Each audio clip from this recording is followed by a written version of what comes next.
Hey kids at home, Scott Toy Guru Nightlick here, represented by a small Lego character, and there's a reason for that. Today we're jumping back into our mailbag, and I love getting mail, whether it's letters from the Hellfire Club, unread comic books I need to do, or, well, mostly bills are in this pile. But where I get mail that I really like is in the comment section, because that's where people can suggest topics, and recently I got a very interesting suggestion. Ryan Shadow had asked me regarding making a 3D printed master mold chair for his Hasbro Sentinel and whether or not he could sell this. Interesting question. All right, well, let's address it. So, first of all, if you don't know what a Hasbro HasLab Sentinel is that's inspired this chair he wants to make, let me give you a super quick background. HasLab, Hasbro's direct-to-collector a sort of a minimum purchase required giant item online store recently made a giant Sentinel. And said giant Sentinel came with 3 different interchangeable heads. Regular head, your mama so fat head, and a third head that represented the character Master Mold, who is sort of the, he's like the King Sentinel, right? And he's like the guy who makes all the rest of the Sentinels. He moves a little machine, like knob type, and the Sentinels come out of an assembly line, I think, inside of his chair. I don't know. It's been a while since I saw the X-Men animated series, but I seem to remember this. I also seem to remember he was, like, plugged into his chair, and that was, like, his sort of Achilles heel, no pun intended. All right, anyway, besides that, so the idea of being able to customize your Sentinel by putting on the Master Mold head and then being able to put him in his customized robotic machine chair is definitely, I could see, appealing to collectors. There's quite a few action figures and characters in sort of, sci-fi out there that kind of require chairs. Some have gotten them as toys, some have not. And I get why someone would want to take a Master Mold figure and put him in its.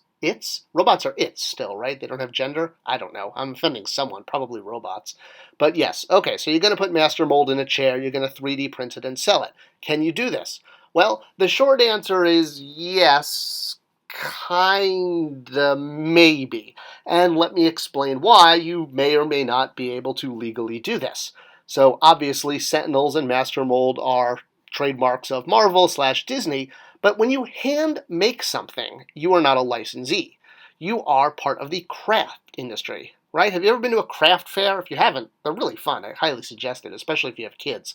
They're basically fairs that are held locally. Some are bigger, some are smaller, some are giant and held inside convention centers. But what makes them interesting is they're all products made by hand, which means one, a lot of love is going into the product, and two, the products take time to make because every step of the way has to be done by hand. You're not mass manufacturing something on an assembly line and producing a huge quantity of something that is going to be replicated over and over and be streamlined and be the same. This is the way most mass market toys are made. They're made on assembly lines and they're assembled by workers who do one step at a time. This is exactly how assembly lines have worked since they were first created in 1342. And whether or not you're actually following the assembly line process or you're just doing one at a time, if you're using an industry machine, like an injection molded plastic machine, like most toys are made out of, like this, well, then you're probably producing something under license because you're producing a lot of them. It doesn't require an assembly line. What really requires is mass production. Sometimes you don't have to assemble at all. In fact, Lego assembles most of its product by robot and computer. All right, we're back into robots and gender again, aren't we? All right, back to crafts. So most crafts you see at craft fairs are usually just generic. They're pretty.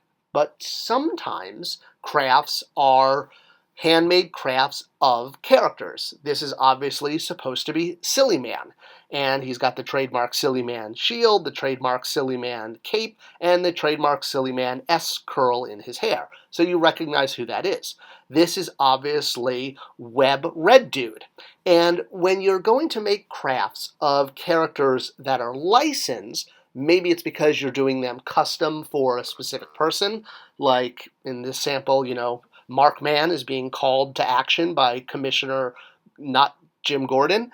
Or you could go on Etsy right now and type in Iron Man and look at all the stuff that comes up. And it ranges from things that look really awesome to things that look really sweet. Oh my gosh, I got to get that for my daughter.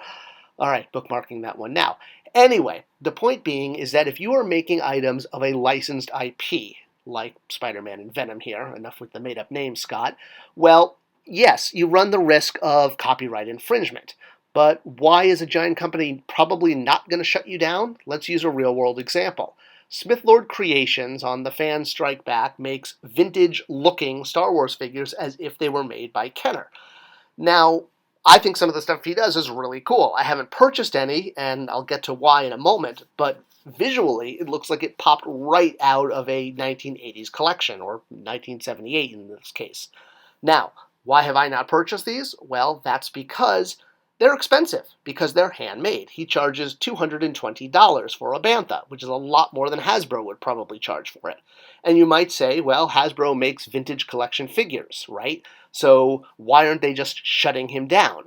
The reason is, well, it's not as simple as one reason. There's multiple reasons why a company like Hasbro or the IP holder Disney doesn't do this. One, they don't want to piss off the fan base, because there's people who probably really like these items, and aggressively shutting them down can lead to bad press. And is it really worth shutting them down over the cost of the bad press? Not to mention the cost of legal. So if you have to hire a lawyer to go after these people and shut them down, well, lawyers are expensive. So it really comes down to the phrase, is the juice worth the squeeze? Is the amount of effort it would take to shut down a craft industry worth the amount of lawyering and bad press potentialing, as in the verb to bad press? I made up a verb there. And this is something a company has to consider.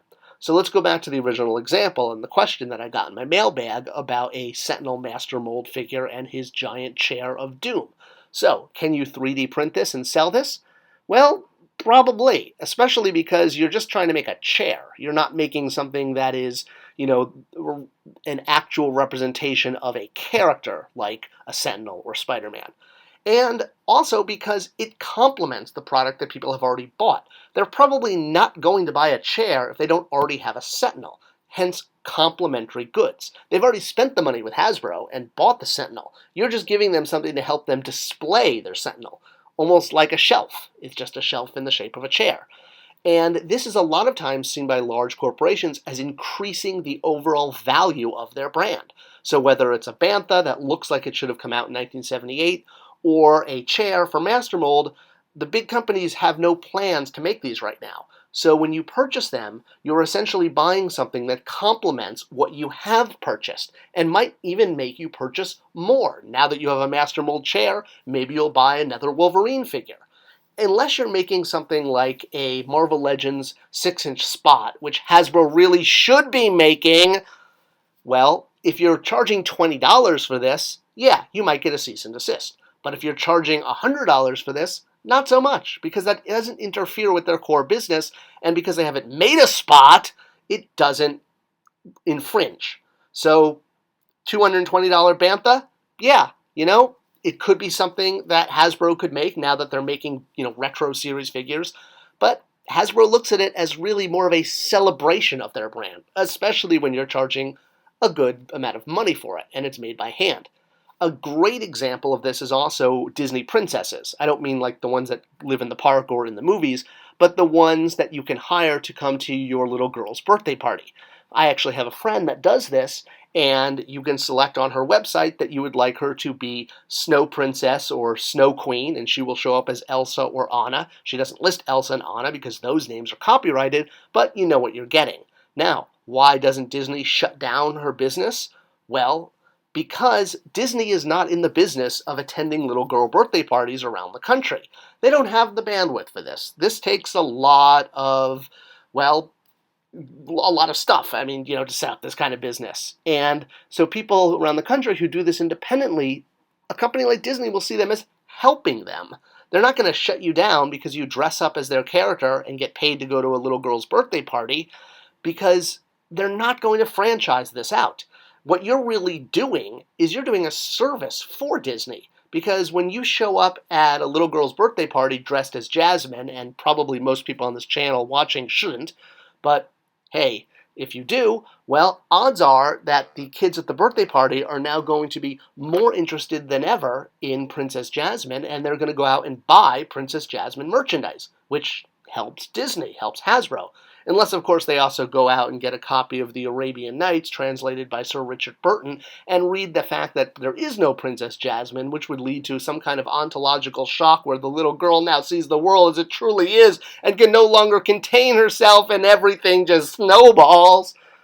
Okay, well, that's probably not going to happen either. But the point is that it helps the company. It celebrates the brand, the craft industry, whether you're selling a $220 bantha or you're dressing up as a Disney character at a birthday party, you're providing a service that the companies don't otherwise provide, and it's usually complementary to the product they have at retail, which is going to get you to buy more product. Yes, they could shut you down legally, absolutely. You probably are doing something illegal, but in, the fairness of fun, the thin line that this is, the odds are, unless you're making a ton of money and you are making the company look bad, they're not going to come after you because it's the craft industry. So just make sure you're doing it right. Make sure you're charging quite a lot for it. Make sure you're doing it by hand and not mass producing it. And make sure that you are not doing something to make the company look bad, like, doing a, pornographic Spider-Man or something. I don't know. All right. I mean, heck, even this Lego figure of me is a, craft industry item, but I don't think the demand for Lego figures of me is really that high. Hey, if it is, go check out Geeky Ink Studios because they made it for me, and I think it's pretty cool.